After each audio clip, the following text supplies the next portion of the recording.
Hi, I'm Kev from 24/7 Blinds, and in this video we're going to take a look at everything you need to know to fit your brand new wooden blinds.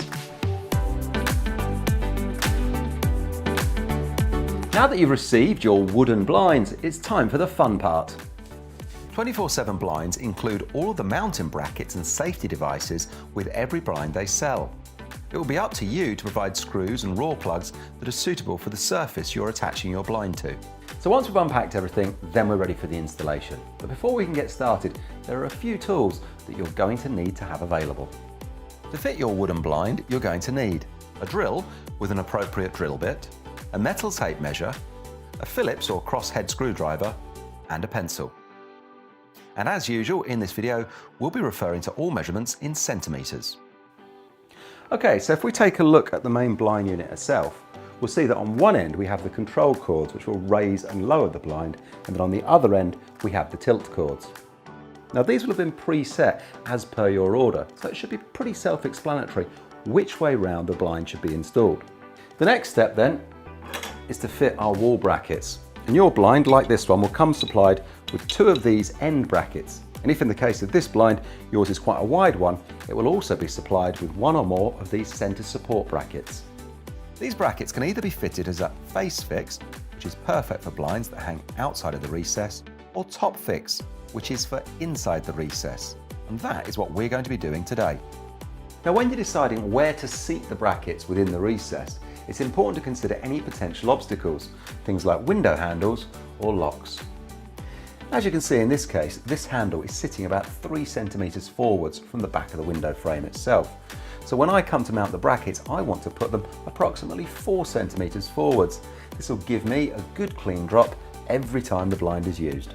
Okay, so now it's time to mount the brackets, and we do this by offering up into position. Don't forget, we're 4 centimetres forward from the back of the recess, and I've got it nestled nicely against the side of the recess as well. Hold it up in position with the opening doors upwards like that, and then using a pencil, go up through the hole at the bottom and mark your 2 drill holes. And once they're both marked, repeat the process for the other side.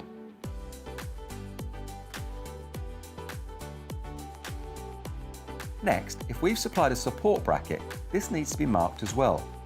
You need to be careful here because often there'll be a mechanism right in the middle of the blind. And if this is the case, the support bracket would need to be fitted slightly off-centre so it doesn't interfere with the operation of the blind.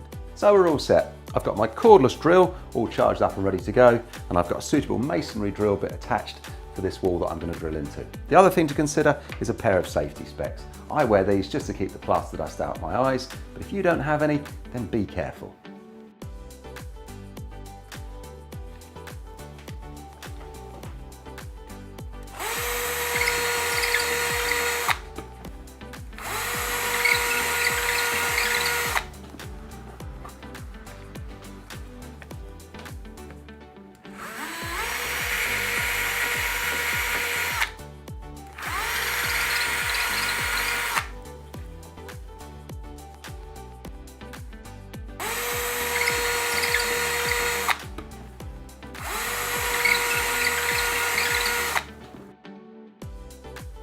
Okay, so now that we have our holes drilled, the next thing we need to think about are pushing our wall plugs in. Make sure that you seat these flush all the way into the wall.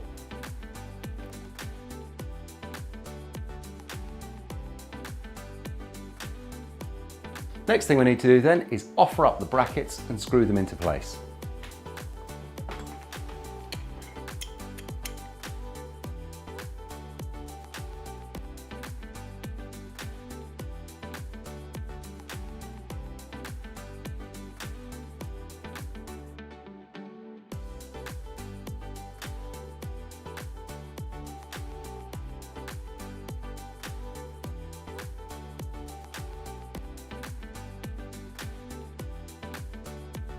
So, with the brackets firmly in place, it's now time to fit the blind. Offer up the top rail straight up to the brackets together, and then simply close the bracket doors, one after the other. You'll feel them click into place when they're locked.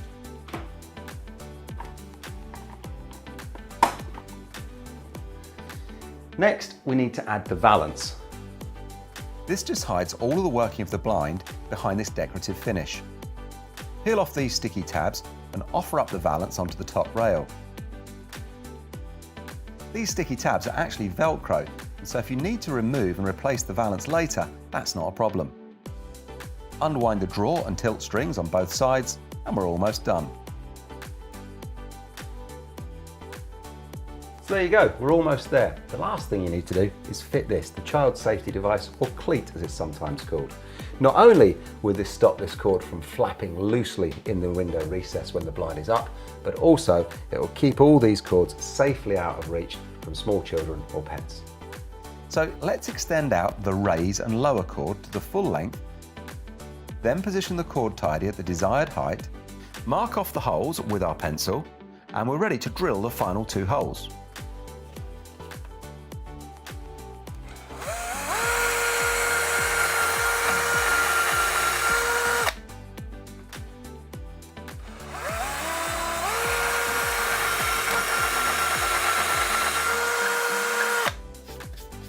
We simply finish this off with the final 2 screws, and remember to tie the raise and lower cord around it in a figure 8 every time the blind is lifted. So there you go, and as you can see, the raise and lower cord does also have its own safety breaker just in case this is pulled too much.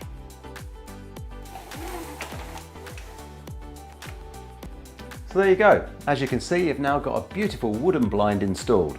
The raise and lower cord, well, that does what it says on the tin. And over here,